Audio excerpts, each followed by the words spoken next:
ومصر وبطبيعه الحال تونس موريتانيا وتونس وموريتانيا. 4 منتخبات. 10 طبعا مباريات، 10 مباريات للمنتخبات العربيه، انتصار وحيد فقط حتى الان. ان شاء الله خوتي وصلنا لنهاية لا فيديو.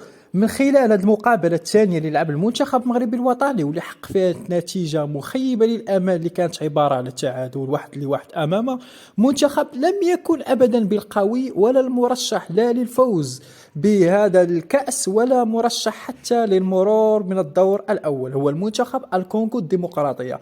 تعادل مخيب للآمال، لم يقدم أي مستوى المنتخب المغربي الوطني، مستوى متذبذب، وأحيانا كان المنتخب سوف ينهزم بهدفين أو 3. ما هو تقييمكم من هذه المقابلة؟ واش كيبان لكم أن هذه فقط سقطة ونكسة ودايزة بحال عيسى الموساوي، أو كتنتظروا منتخب المغرب الوطني غادي يرجع بقوة وغادي عاوتاني بداك اللاعب يرشبح طيح حتى يهز لاكوب إن شاء الله بعد غياب طويل منذ 1978؟ خوتي ما تنساوش خليونا واحد جيم لايك وتسجلوا معنا في القناة ديالنا وديالكم اللي هي فقط للرياضة. إلى اللقاء.